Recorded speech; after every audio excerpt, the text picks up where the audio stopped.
huge. I have never been on a Zoom this big. Wow.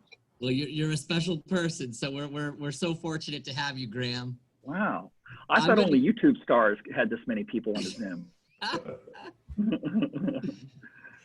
So I'm going to go ahead and I'm going to introduce Graham now. I want to first thank Meredith Walker, who I see is now on the call. Meredith, thank you so much for helping connect me with Graham. Meredith is the executive director of the Texas Business Hall of Fame, a good friend, and I want to give a good shout out to her for helping me make this happen today.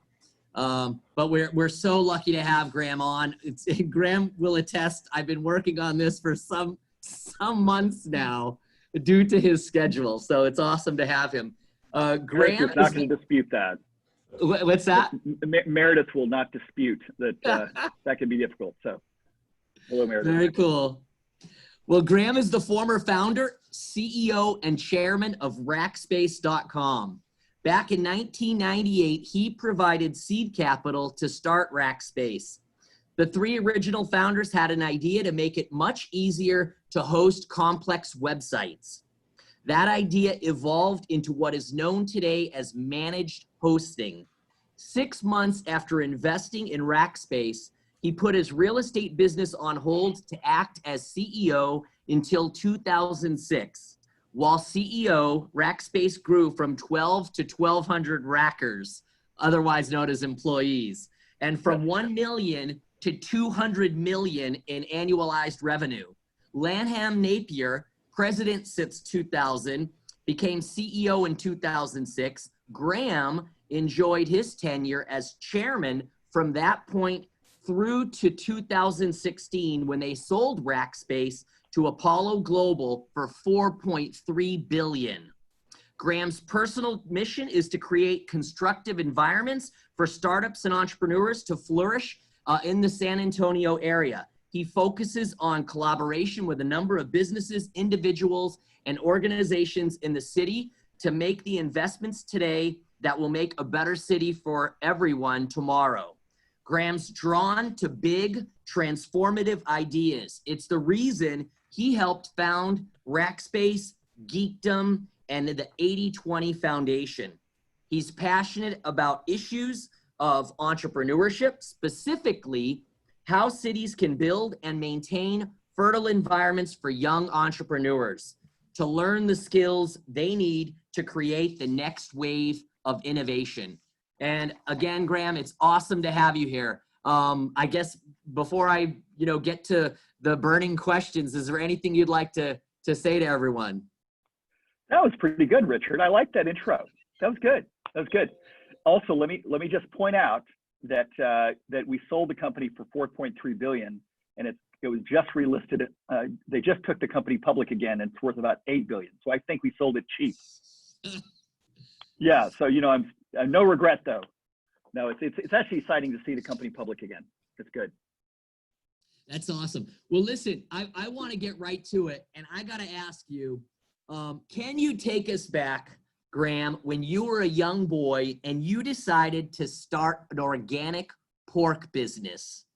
What lessons did you learn from that experience that helped shape who you are today? Well, it's funny. I grew up on a cattle ranch, and my father always dreamed of me coming back to run the ranch. And my degree is actually in ag eco, and I've been often called the least qualified person in the tech industry. But I really think that I really did learn a lot during my early years on the ranch, and one of them was this very pivotal moment where I had raised 2 litters of pigs, and that's, call it 15 or so pigs, and I'd raised them to be ready to be sold, also known as to be slaughtered. And what happened was I was losing money like crazy because there had been this scare that eating sodium nitrite, which is used for bacon, that there was some articles that had come out saying that it caused cancer. And so the pork price just fell through the floor. And when that happened, I found myself with a loss of $100 per pig, and I had 15 of them. So I was going to lose a whole bunch of money. And actually, the feed store had loaned me the money and said, so I was going to actually not be able to pay the feed store for the feed that I bought from them.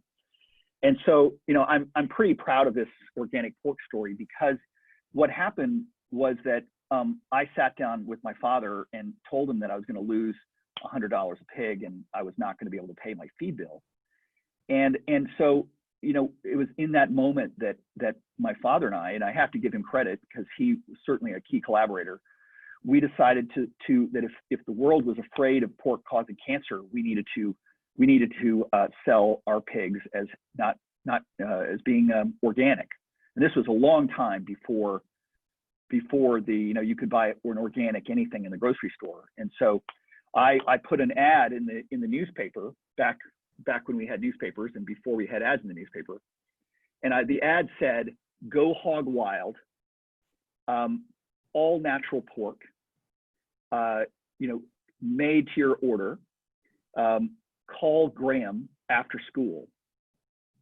And in fact, I know what it says because I had a researcher go and find that ad in the newspaper from 1981 when I was 17 or something. And what happened was within days I'd sold all my pigs, because these were pigs that had been raised on my farm and they had not received any chemicals or anything like that. And so I could sell them as all natural. And at the time it was the right message at the right time. And it also showed that I was able to get a much higher price than I would have selling them into the auction. So I probably ended up breaking even. I didn't make a lot of money, but it was a whole lot better to be able to pay my feed bill and be able to hold my head up high at the feed store. But I think that it really was an example of also how you can take a commodity and add a message to it, or add a component or an aspect to it, and instantly increase the value in the mind of your buyer. And so I feel like I learned a lot. I also learned that I don't want to be in the commodity business. Being in a commodity business, you're a price taker. And I really would say that was a moment where I realized that being a price taker, where I had to take the commodity price, was just not something that I was cut out to do. And I also just liked that also it was a moment in time opportunity, because that scare that was one of the first times that eating all organic food became sort of in fashion, and it's certainly way more mainstream now. Anyway, so I'm pretty proud of that story, and I think I was 13 or 14, and so I would say that's my first business. Yeah, that's pretty incredible. Not many people can say that at such a young age. Graham, I know you have a reputation for someone who is always working on something or spending time with family. I have heard that you have also dabbled, or you're dabbling in other areas like nutrition, and that you're currently working on a COVID testing project. Can you please tell us more about this? Well, it is top secret. So, I'll it actually is. I got COVID back in March because of my son was my Aggie son, class of 2021. He was an intern over in London, and he came back from London when his office mates got COVID, and we thought he was just fine. It just turns out that he was an asymptomatic carrier, and he gave me COVID. And so, as we'd say in Texas, this got me to thinking, because if a large percentage of the people are getting sick, even though they're getting sick from people who are asymptomatic, we really, that is the big variable that makes COVID different from the flu. When you get the flu, you immediately go to bed. You immediately go home and get yourself out of circulation. You don't get other people sick. But COVID, truly half the people who are sick got sick from someone who didn't have symptoms. So I think that's a very, very material difference between COVID and sort of the flu, and makes it much more dangerous and has the danger of going exponential at any time. And so, I have been sort of fascinated with this problem, this asymptomatic carrier problem, and I really kind of feel that there's been very little innovation brought to bear during COVID. If you think about what have the scientists told us to do, I hope there are no scientists on the call. Okay. Anyway, I'm sure there are plenty of people with science degrees, but I think that I'm always interested in how can we use innovation to try to be a force multiplier. How can we ultimately solve our problems with innovation? And if you think about the only thing we've been told to do is to wear a mask, wash our hands, distance, and that's that's what we hope will save our civilization. Those three things. Now you can add contact tracing, maybe. You can add diagnostic testing, which means when you're sick, they'll tell you if you actually are sick. But then the last strategy of them all is lockdowns, which I think is horrendously expensive. And so, this really is in the course of human scientific research, we've only come up with these few ideas to combat the virus, and I think that's pretty weak. And so I'm a big proponent. I've been studying this idea of what's called assurance testing, where we're testing people who don't think they're sick to try to ferret out the people who are sick. And I'm actually in the process of building a laboratory to do that. And it's not launched yet, but it's very close. And I'm hoping that this will become we're basically running a pilot to try to see whether this asymptomatic testing, very large scale, very low cost, easy to do, to see whether this can be one of the tools to try to minimize the impact of COVID before we have a vaccine. So there will be more in the news soon, hopefully. Yeah, I was going to say, we'll probably be hearing from something along those lines and very, very soon. Yeah. That's amazing. Thanks for the work you're doing on that, because I think we could all use that. What pain point led you to start Assessment Technologies? So when I was still between my sophomore and junior year, I started a business when I was in my dorm, which is now torn down. It's now a big science building off the parade fields. I was working on my father's ranch, and one of the biggest expenses of our ranch was property taxes.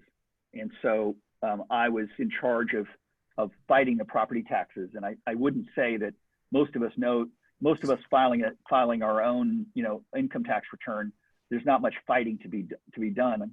But in the way that the way taxes are levied in Texas for the schools and the cities is that the city goes and creates an assessed value for your property, and then you pay taxes based upon that valuation.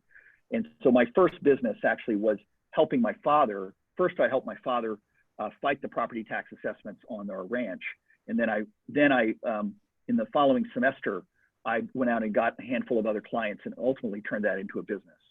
And so the idea was help large commercial property owners challenge their property tax assessments. And it was the business that by the time I got out of college, I already had a handful of clients and I had a couple of big wins under my belt. And so that was my first business out of college. But it was the idea that if in Texas, you need to be prepared to challenge your property taxes or else you're going to overpay. At Mays Business School, in particular in the MBA programs, we work quite a bit with StrengthsFinder, the top 5. I do. Can you tell us all what role these played in your starting Rackspace.com? Well, I think one of the most important changes in psychology, and in the last 20 years, has been the advent of something called positive psychology. There were basically 5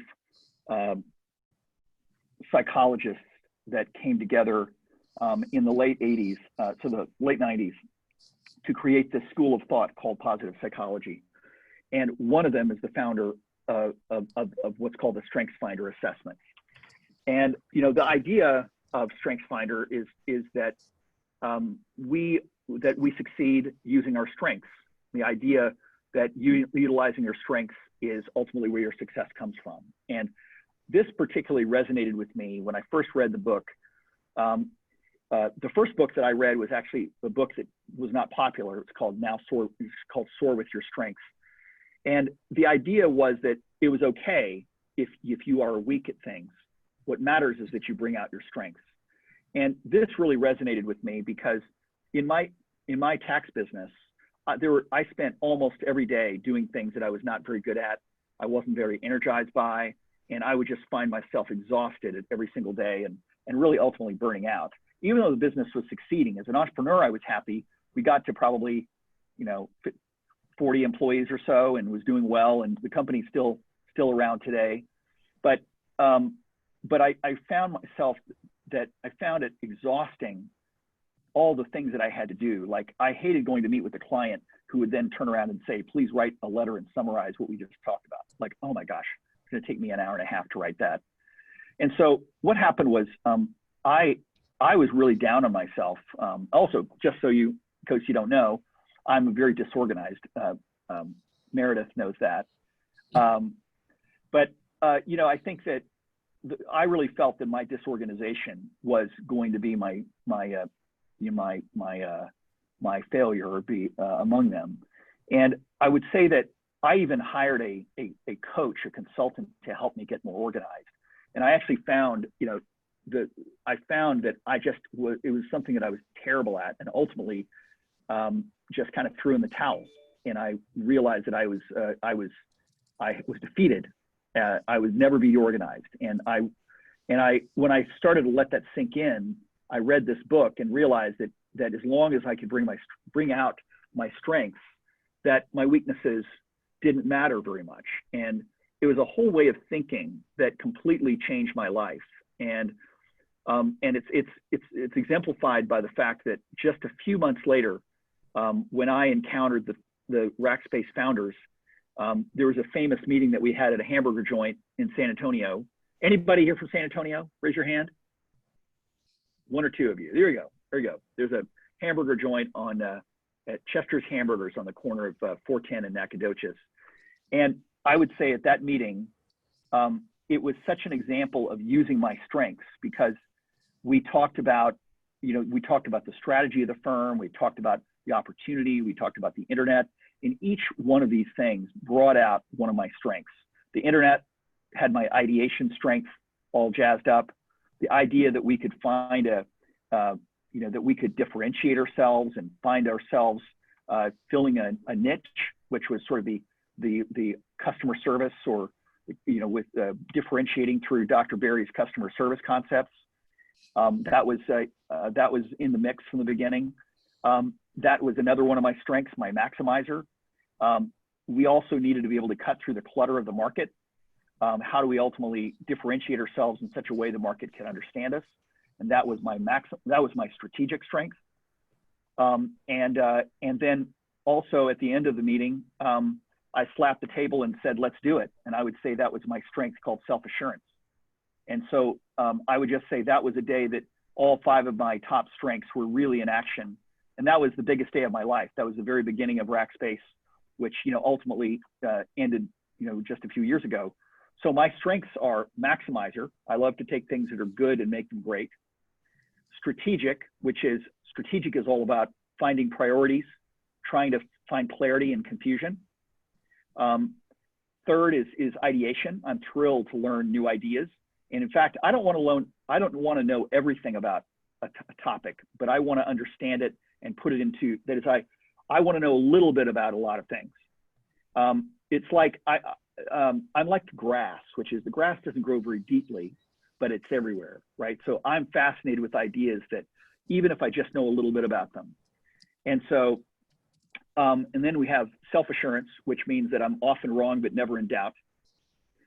And let's see, what's the last one? Let's see. Oh, individualization. Individualization is my 5th strength, which is, individualization makes me very interested in the uniquenesses of people. I see people as very, very different from each other, and I would say that I have fascination with those uniquenesses. And so those are my strengths. That has to do with building teams and motivating people. You know, Maximizer says, let's find the opportunity. Self-assurance says, you know, let's go for it and be confident. Ideation, there's so many ideas in the internet that were brand new at that time. You know, what is the backbone of the internet? What is a router? What is the last mile? You know, what is hosting? You know, I was not a technical person. I used to think a hard drive was taking my kids to West Texas. Okay, so I had a lot to learn, but you know, my strengths were well suited to it. And I really think that particular day in my life at Chester's Hamburgers was probably the most powerful day of my life, and all of my strengths came to bear. Now, the next day, all of my weaknesses showed up, because then we had to start organizing ourselves, okay? Right, we had to start operationalizing ideas. We had to start planning, and so all of those things that needed to be done on day two, that's where I needed to find collaborators and partners who were good at what they did. And so I think that I entered Rackspace with a very distinct mindset that I was not going to try to excel in all the areas. And it also meant that I could give an invitation to my collaborators, because I genuinely needed them as peers. I mean, I needed them to step in to get the job done, even though I was not good at all those functions. I like to say that we all have weaknesses, but teams cannot have weaknesses. Each of us can have weaknesses, but teams cannot have weaknesses. And so you can have a great company in sales, but if accounting doesn't work, you know, obviously you're not going to get the revenue booked, right? If you can't get your bills paid, you know, if you can't get your projections right. So you actually have to have every area of the company needs to be strong. And, you know, invariably part of business is constantly upgrading your talent and skills in areas that are weak. So again, each of us have the ability to be weak ourselves, have weaknesses ourselves, but as a team, as a business, we cannot have them. That's amazing. I share 2 of your 5 strengths. So if I'm 40% as successful as you, I'm doing good, my friend. I thought you were brilliant. That's excellent. Look, I understand you have a saying, and you alluded to this earlier. Everybody wants to be a valued member on a winning team on an expiring mission. What does that mean to you, Graham? Well, let me first point out it's inspiring mission. I wrote it down wrong. Lorenzo should have caught me on that. It's only expiring if you're about to get fired. Yeah. So let me go through it. I think that in 1999, when Rackspace started, this was the very beginning of the internet. This was before Amazon was relatively new. Most of the internet, the industry was that as Google had not yet launched. We launched the same month as Google. We all used a thing called Yahoo, which was basically a big index. So at that time, we were hiring, I'll just call them employees. We call them rackers. We were hiring employees who were largely inexperienced because there were no experienced people in the internet. So there was no point in hiring, old people, because you could hire young people and they wouldn't know any less, right? You could hire someone straight out of college who had never had any work experience, but it wouldn't matter because they were much more, younger people tended to be much more internet savvy at that time. And so I would say that we really set out to create a management culture that did a lot of the management work for us. For years and years and years, our management, the company was way undermanaged, but I would say we made up for it by really trying to focus on employee engagement. If we could get the most impact or productivity out of every employee, we wouldn't need to manage them as closely. And I think that's really how we thrived in those early years, where we were growing so fast. We grew 50% a year, compounded. By the way, our finance people used to make me say compounded because that's much more impressive, apparently. I'm kidding. But I think, for basically 9 years, we compounded 50% or more. And so, and at the end of 9 years, we went public, and then the recession happened, and we fell to 30%. So we still continue to grow rapidly, but we were also hiring employees, about 100 a month for a decade. And so just hiring that number of people became a big challenge. And so we created this sort of value proposition, which is the idea of what do we all want from work? There's actually something we all want from work that is we don't get from our families, we don't get from our church, we don't get from our school, maybe from our school, but what do we want from those things? What is it that we want from work, especially when we spend so much time there? And we came up with this little saying, and it answers the question, what do we want from work? We want to be valued members on a winning team on an inspiring mission.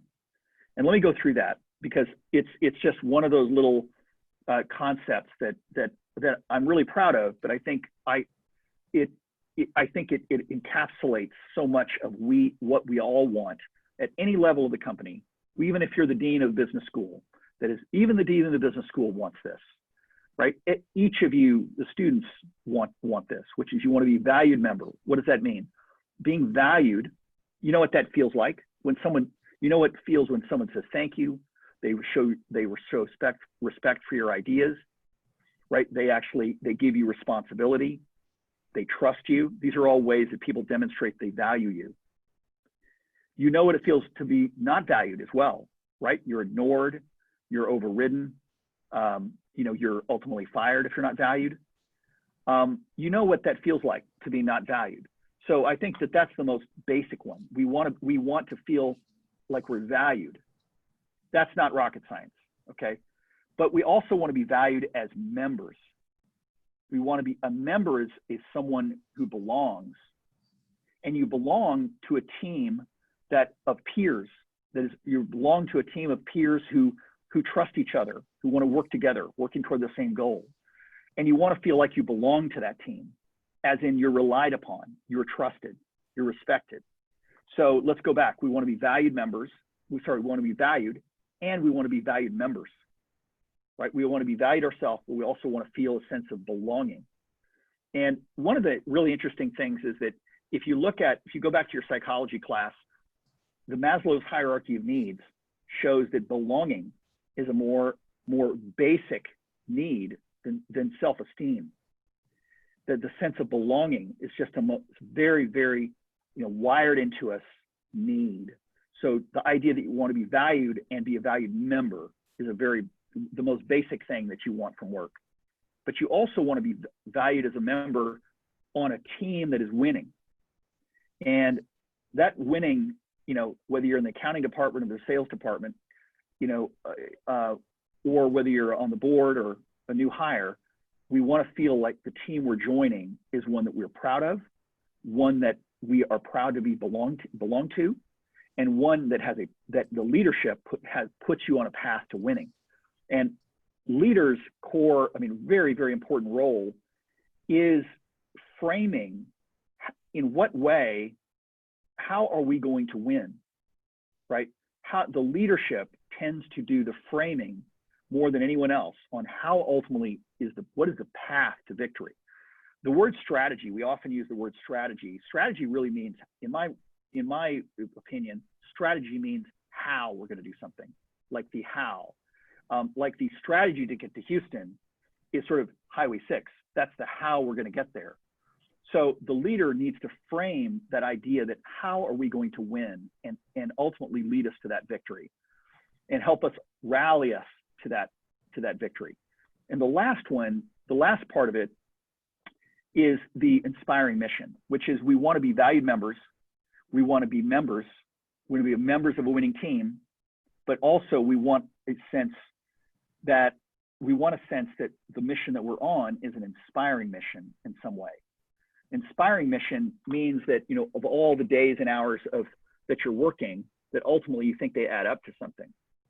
And I think this is one of the problems with, in the modern age, companies that are seen as socially not responsible, or they're ultimately are judged as not being on an inspiring mission.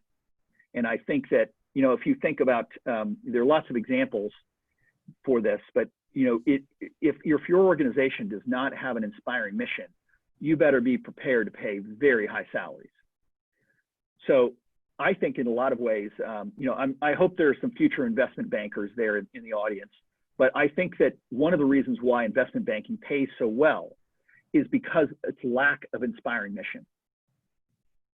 And I'm not being critical of investment bankers, but I'm saying there's a reason that they're paid so well. And that's because it can seem very transactional. And by the way, we all need investment bankers. They do a great service for our society. But I think that if you talk to, there are very few investment bankers who make it past age 40. And most of them want to go into industry, right? People never go from industry to banking, ever, right? So it's really weird to me that when you're an MBA student, working for investment banking is like a goal, but by the time you're 40, everybody leaves it, right? And one of the reasons it's a goal is because it's prestigious and highly compensated. But the reason it's highly compensated is because it's lack of inspiring mission. And so my point is, if we go to the other extreme, being a school teacher pays terribly, how do they possibly fill those jobs? And the answer is they give you a huge dose of inspiring mission. So I think that, let's just go back to, so any organization that can help value its employees, help its employees feel they belong, that's why we called employees Rackers. When you give yourselves a cute name like Aggies, it makes you feel that there's an identity to being an Aggie, right? We've learned, if you are an Aggie, to you, that really means something. May not mean, it may not mean to anybody outside of A&M, but when you're inside, you feel that is a sense of belonging. And we know, one of the reasons why we want to win at football is because we want a manifestation of ourselves as winners, as leaders, right? It doesn't always happen, but that striving to win comes from our collective desire to be on a winning team, right? We already feel it, but it'd be great if we were winning on the field and winning, out in the bigger, in the bigger world. But then the other is the sense that we're on an inspiring mission, and actually Aggies are a great example. The idea that you belong, that is you're valued yourself, that you belong to something important, that ultimately, Team A&M and Team Aggie is something that is, that is winning. And last is that we collectively make up a group of people and a tradition that's important in the world. And I think it's actually one of the reasons why A&M is very special, is that it really checks all those boxes. Also, and my last point on that, I think we're running out of time, I think. The last point on that is that as people, for a long time, I used to really be annoyed when employees would leave Rackspace. I would feel a little bit of twinge of betrayal. And I realized over time, I would ask people why they're leaving. And the most standard answer is to really not answer that question truthfully, right? That is, the employee would not answer that question truthfully, okay? Because there's no point in burning bridges when you leave. But I think that every single time, out of hundreds and hundreds of people who left the company for their own reasons, invariably there was something broken in that formula. They didn't feel valued.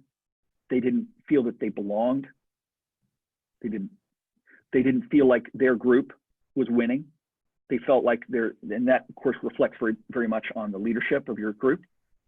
If you're in the business school, you need to feel like Dr. Jones is leading the school well, or the finance group, that is, or your professor, right? Any of those things could make you feel discouraged. You could also feel like, oh, the company's not winning, or you could also feel that that as an organization, think about some of the schools like Duke had a scandal, but Baylor had a scandal a few years ago.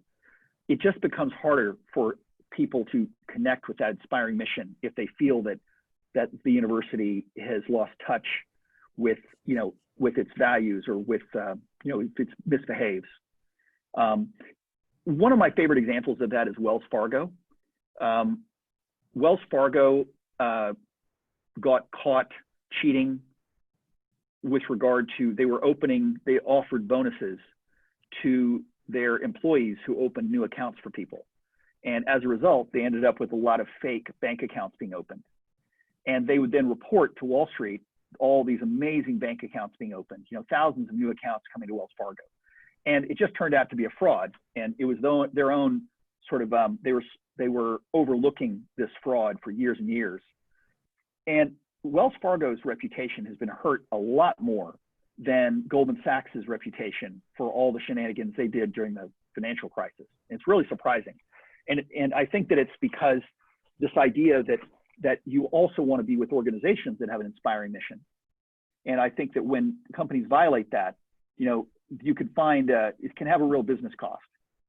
And anyway, enough of that. Well,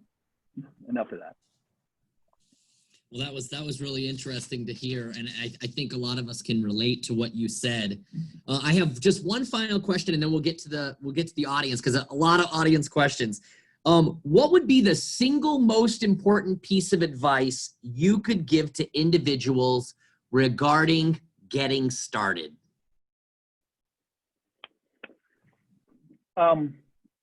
Start young.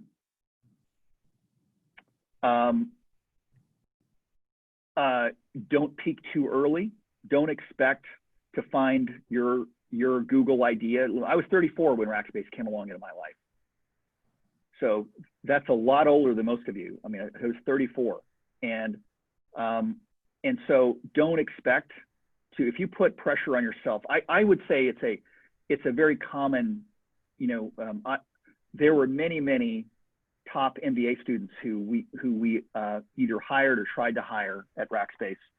And I found that an awful lot of people who, an awful lot of them were not willing to take the risk of failure, or the risk of not being in a prestige company, a prestige employer.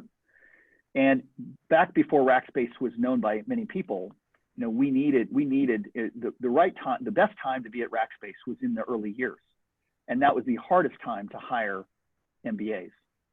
And I think that this is something that I would just say to every MBA, that you need to realize that your risk, that the risk, a lot of the times the risk that you perceive are these soft risks, like, will you be embarrassed? Will you be proud to tell your parents at Thanksgiving what job you took? Do you want to go? This is what gives the big companies like Deloitte or Goldman Sachs a real advantage, the prestige. But I think this can often blind us to pursuing the opportunities that really are right for us. The CEO of Rackspace, after I was CEO, he went to Harvard Business School, and he was the only person in his class to go to Texas. And he ended up the wealthiest of them all. I only say that because that's so counterintuitive, because all the rest of the people of his class went on to amazing careers. But I think that the one who actually took the biggest risk of actually deviated fully from the standard East Coast banker consultant role actually ended up, it ended up paying off for him. So I think that the last thing is that your 20s are not about harvesting your salary. It's about investing in yourself. And this is a perfect time for you to be going to school, of course, but once you're out of school, continuing to be in roles where you're investing in yourself, building yourself. The time to harvest is in your 30s and 40s. So it's very easy for, I think this is a little bit of many of you have been the top of your class most of your career. And so I think that, and of course you expect rightly to be paid well and to succeed once you get out of MBA school. I think I would just say you're probably going to overweight the importance of your initial salary or the prestige of the organization that you might go work for. And just be careful not to forego opportunities to build your most important asset, which is yourself. That's the most important investment. That sounds trite, but it is the most important thing, because if you get to age 30, having really not gotten the right experience, the whole rest of your life is going to be altered. And so I think trying to get to age 30 and getting the absolute best experience, succeed or fail, allowing yourself to really to forego the top money or forego the most prestigious jobs. And ultimately, I just think that the experiences, the level of, it's very easy to be in a really big company where the big companies have really, really narrow jobs. Most employees in a big company don't really run jobs, they run functions. And so it's very easy to find yourself in a job where the function you run is really never running a business.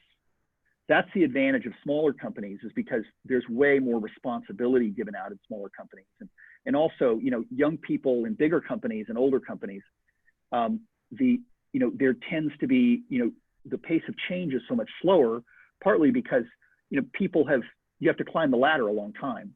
So I think another, I would just say that I have a bias for saying, how can you possibly get the best experience for yourself, not to tell your friends, your relatives, how can you get the best experience from your first jobs, and how can you ultimately end up at age 30, not at age 24, not at age 26, but how do you end up at 30 or 32 with having really gotten great work experience, and also have an understanding of where you excel.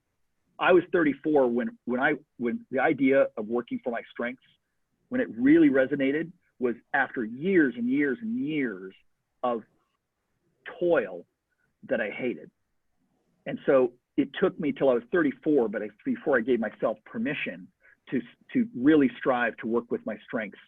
I really had to work a lot of jobs I was miserable at before I got there. Excellent. Thank you so much. I'm gonna share some of the questions from our audience. Kirk McCullich, he says, "Thank you so much for sharing your story, Graham.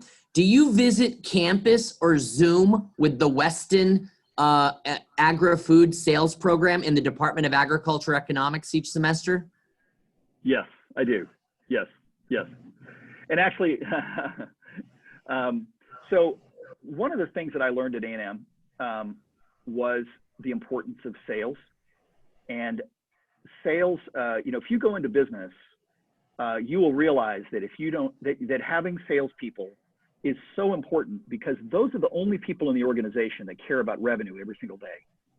They're the one, everybody else kind of dabbles. I mean, everybody's working at their job, but there's only, dabble sounded like a put down. That was not the case. I'm saying that because sales is measured so publicly, that is, when sales is not working, the company is a mess. I mean, the company is doomed. So I just think that I really learned that at A&M. And I think that sales, Dr. Jones is not going to disagree with me. Here. Completely agree. Yeah. I mean, Dr. Jones is one of the very few academics who has focused his academic career on sales. And I will guarantee you, he and I have never talked about this, but that is not the most highbrow area of academia. But it's so critical, isn't it? It's very really critical. It really is. And I think that if you look at of any business function, all the sales, other than the very top executives, actually the highest paid people tend to be in sales. If you're at Boeing airplanes or Caterpillar, bulldozers or all those companies, any of the major companies will have salespeople as among their highest paid. And I think that so the program that I helped set up in the ag department was really done around the professor from whom I learned the importance of sales, and that's Dr. Terry Litzenberg. And so, but the business school has a great sales program as well. And I just think that even if I am not cut out to be a long-term salesperson, but I certainly appreciate the importance and the power of it. And also the importance and power of having people who are singularly minded with pushing the revenue forward every single day.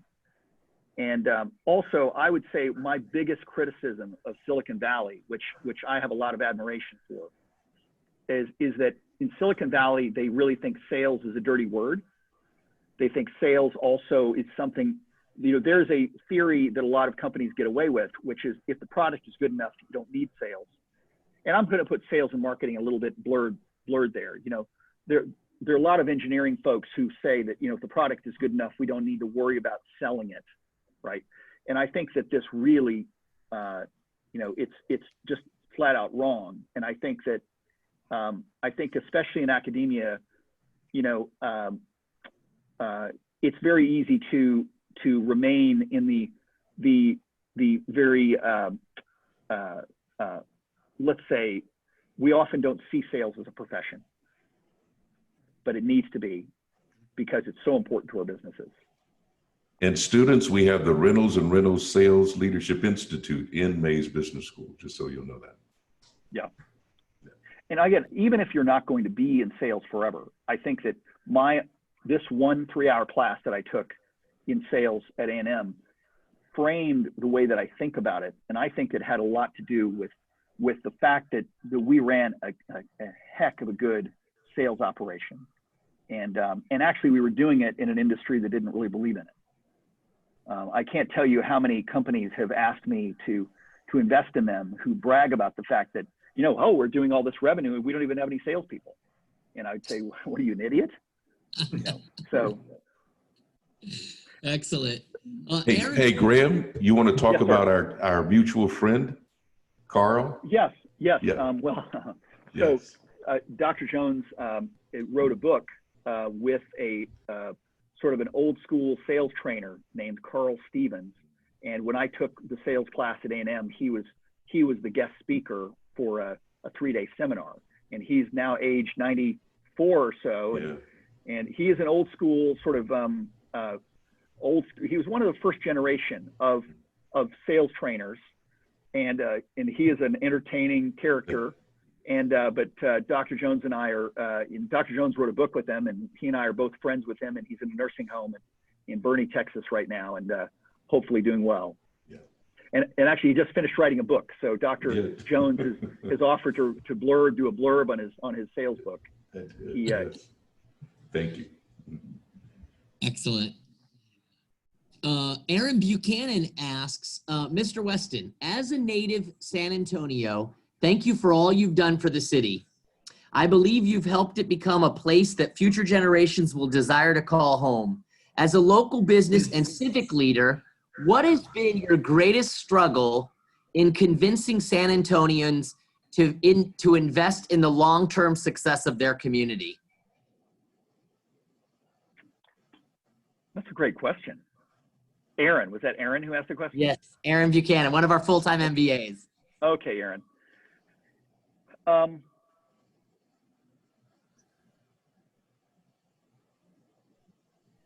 think that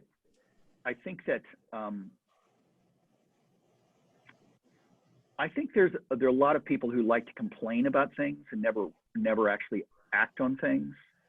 I think this is just there's something human nature, there's something cathartic about complaining about things. But I feel that I think that every city needs to have a value proposition for why its young people should come back and live there. And a city and a company needs to be a magnet for talented people. These talented people have an outsized influence on the culture and the success and the pace and of that city. And I would say that that cities don't put enough effort into saying how can we ultimately be a talent magnet? Because I think every city wants to recruit companies to Austin just recruited Tesla, right? Which is good for them. And the question is, why did Tesla put a manufacturing plant, in a techie town, right? And the answer is ultimately that they wanted the sense of they wanted that labor pool, even though the labor pool is not a manufacturing one. they saw themselves saying, look, we like the culture of Texas. We like the young labor pool and the talent based in Austin. And also they know that they can get people from around the world to move to Austin very easily because the city is a magnet for it's a great place to live. And so I think that Austin is just an example of a city that is a talent magnet. And so I would say that just the idea that every young person is asking the question, why should I live in your city? And if a city does not have a consciousness of how they would say yes, then I think the city's way behind. The other thing is that obviously what happens is that people will move to Austin without a job. Think about what an advantage that is. And so I would just say that Austin is an example of a city with its wind at its back right now. But I think our state actually offers an amazing diversity of different options. Houston's an amazing place, Dallas an amazing place. There are many cities that are great. But I would just say that the idea that we as city leaders need to be ultimately building the brain power of our city, all of the aspects of making a great place to live. I just think we tend to focus on hard things and often miss how do we ultimately build a better culture for our city. It's not a very good answer, but there you have it. Thank you. Jacinto Cordero, we got a few more, maybe time for a few more questions, asks, how do you think Rackspace could continue to differentiate itself in the future when competing with giants such as Amazon, Microsoft, and Google? I don't like to be reminded of that. That's a little bit of a rude question. So, you're not supposed to put your speaker on the spot like that. So let me just give a little bit of background, which is Rackspace, today is 2.6 billion in revenue they'll do this year. And so, it's a big company, but it now competes with companies like Amazon and Google and Microsoft, and competing with the most powerful companies in the world is, I would just say, something to avoid. Okay, when we didn't realize how much better competitors Amazon and Google and Microsoft were than our previous round of competitors, which were .coms and telephone companies. So I would say that when Amazon decided to go into the cloud computing business and compete with us, we way underestimated what an impact they would have and what tough competitors they would be. But we had this concept that differentiated ourselves that was called fanatical support. And that's a Dr. Barry concept, in that we were trying to differentiate around service. And I would say that we succeeded at doing that as well as any company in the country, actually. I would say that I think that the idea of fanatical support is $1 billion idea, at least $1 billion of impact to our company. The problem with that was that Amazon changed the game and made our differentiator less relevant. So Amazon very cleverly came in and said, the reason that we have to have great support is because our systems break so much, right? And that, while that wasn't true per se, it basically neutralized the idea that we have great support, because they're saying every time you call Rackspace, it's because you have to. At Amazon, you can do it all without any help, right? And so, and you can see how that started to erode our core message. And I would say that, so if you think about how awesome Amazon is, you can, very, very, very seldom do you ever call them. And that's because they worked so hard at eliminating the need for human intervention on anything. And they're to be commended for that. Their concept also of great service is low prices. That is their core concept of what great service is low prices. And then they try to remove friction from all the transaction processes that again, make you just focus on the acquisition. How can I buy with one click? How can I have return policies that are good? How can I have good quality? How can I have reviews? So what they delivered in merchandise, I think, is just so on target. But I think that, so what I'm admitting is that fanatical support, which was a very powerful idea in the context of 2000 to 2010, started to erode or become less powerful as Amazon came along with this different spin on the customer's need. They said, if you call Rackspace, it's because their systems have failed you. And they didn't say it in those words necessarily, but it was very effective, because what happened was Amazon, there was a period of time in when Netflix was their most high profile customer, and Netflix went down over Christmas of maybe 2010, and they went down for 2.5 days. And of course, we were sitting there, you know, a little bit gleeful, thinking, you know, look, Amazon, you know, Netflix is down completely. And what happened was Amazon did not come out and apologize for it. They basically came back and said, our systems are very complicated. You notice we don't go down. Amazon.com does not go down. That's because you need to really be good. You need to be super proficient at using the cloud if you're going to use Amazon's cloud. So if you're not up to it, go to Rackspace. And I think that, you know, so what they basically said was they basically criticized their customer, Netflix, for not quite having the chops, which was pretty offensive to Netflix. But their engineers all said to themselves, you know, Amazon's right. I guess we just need to get better at this. And that's ultimately, I think, a message that sold very well to engineers. The idea that, you know, that are you good enough to use our tools was Amazon's challenge. And so I think that, you know, these were major changes in the landscape of the cloud and how the cloud ultimately has changed the world.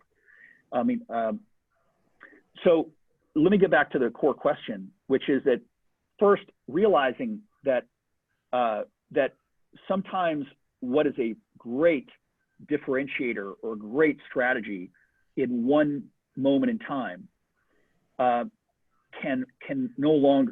sometimes doesn't last forever. And that you need to be prepared to adapt. And so the other thing is that we today are Amazon's largest partner. Today, $750 million of Rackspace's revenue is related to Amazon services. That's because companies, like let's say A&M wanted to move the student system onto the Amazon's cloud. I would challenge you to find, I would question whether A&M has the internal expertise today to move that application there. Well, instead, you could call Rackspace and we'll do it for you, because we now have the expertise that very few companies in the world have running on Amazon's cloud. So what's happened is we've changed our strategy. We're still in the service business, but no longer do we just provide service on our cloud. We now provide it on Amazon's cloud. And now when Amazon says it's complicated, we say, it sure is complicated. We'll help you sort it out, right?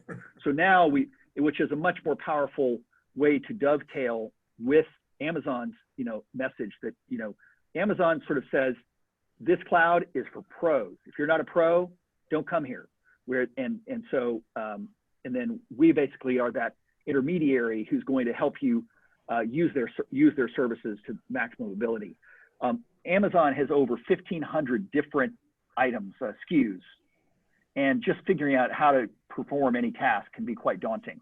Also, people do waste a lot of money by overbuying. That's a long story. But so I think that what just happened, I will criticize us. It took us a long time. It's very hard to embrace your competitor. It's hard to embrace your enemy. And we, even though we have nearly $1 billion beer business working with Amazon today, it took us several years longer than it should have to go ahead and become partners with them. It's very hard to be partners with your enemy.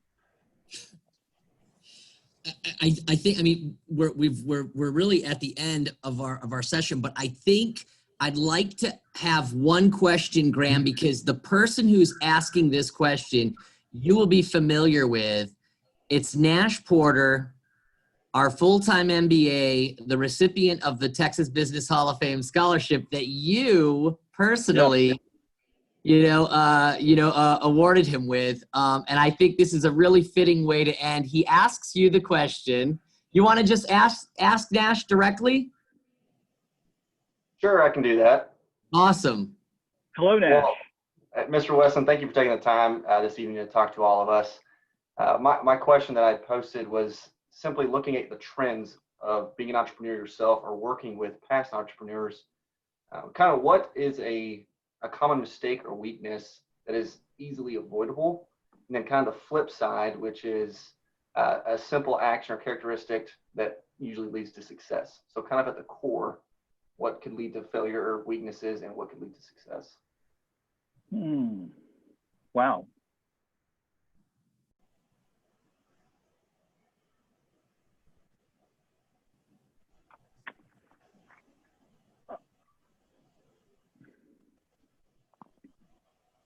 The most powerful things that I've done with people is where I've found the most powerful things that I've done in business, so where I've found collaborators to work with.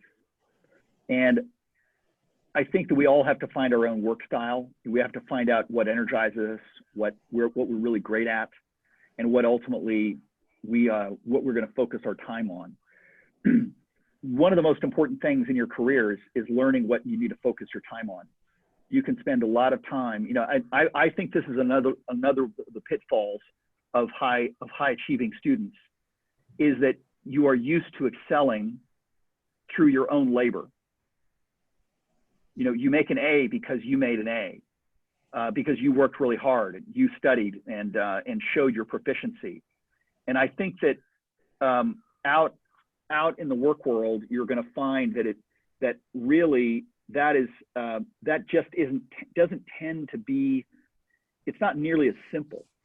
Learning to work with others and learning where you fit into the equation and how you're going to spend your time, to me, this is at the heart of what is going to drive your success.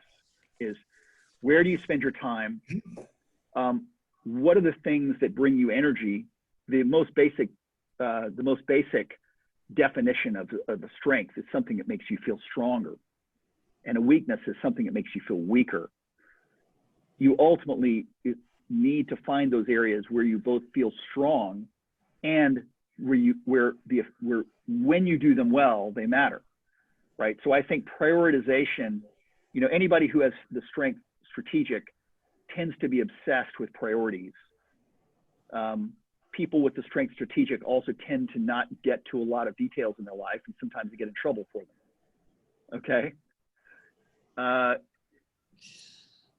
So I think that the core issue is figure out where you're going to have where you do your best work, and ultimately figure out how you're going to apply yourself in that area, and also learn how to work with others to fill in all those other areas. Because I would just say that, everyone who's an A student here has had to do classes.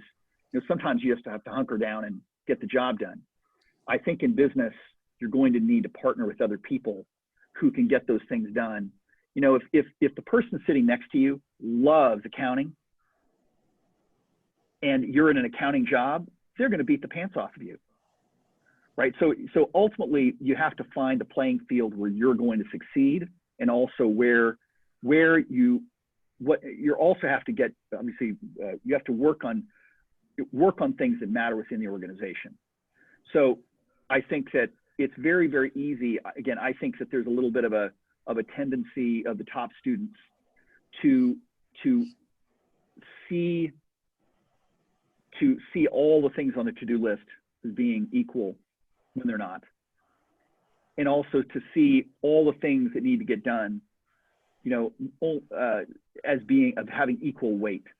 So I think prioritization of figuring out what's really important in your life, in your family, with your friends, and especially what does it take? What are the reason that I tend to talk about sales gets way more emphasis in my in my talk than it necessarily otherwise would. But the reason is because it's so overlooked. It's so under discussed. So sales is just one function, but get sales right, and a lot is going to go well. A lot is going to go well. And so, you know, I just use sales as an example that very few companies that perform well in sales don't find themselves, you know, in a pile of success. And so again, not a very clean answer, but I think just the idea of figuring out where you belong, what the organization needs to focus on in order to succeed, and making sure those things get done, and then partnering with others.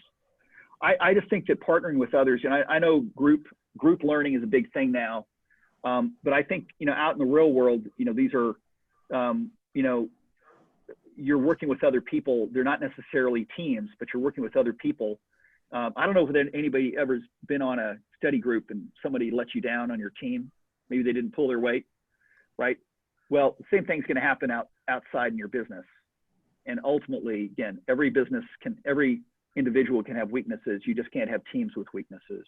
So anyway, there's my answer. Excellent. Yeah, Eli, we got some good sales quotes that we gotta take a note of these sales quotes and, you know, put them up somewhere. I did, Richard. I'm already on it. I got it on recording nonetheless. Hey, Graham, thank you so much for joining us today. We've been very fortunate to have you. I think we could be asking you questions all night if we had the time, my friend. Yes, thank you so much, Graham. It's an honor to be here, and I was in your shoes, in your seat. Maybe I wasn't sitting at home on Zoom, you know, but I think that I was exactly where you were when I was in my early 20s. Also, just so everybody knows, I used to brag about being a 3.0 student, but actually I found my transcript the other day, and I actually was a 2.97. So excuse me for puffing up my resume. The other thing is I graduated in 6.5 years. And so I only say that because, you know, you can just think about the 2.5 years that, now there were reasons that I graduated late, but if you think about every year of your life, every year till 30, building that sense of building those capabilities, if you can just continue to focus on those skills, focus on experiences and those capabilities, I think you want to find yourself in your early 30s with absolutely the strongest set of skills possible, even if you didn't make the most money, even if you couldn't tell your grandmother that you worked for Goldman Sachs or some prestigious place. And sometimes, you know, it's the places that don't have that prestige that actually need you the most. Excellent. Thank you, everybody. Yeah. Thank you, Graham. We'll be in touch. Thanks, everyone, for joining us today. You. Dr. Barrett, great to see you. Good to see you, Graham. Thank you. Thank you. Bye-bye. Dr. Jones. Thank you so much, Graham. Talk soon. Thank you. Thank you, Richard. Thank you.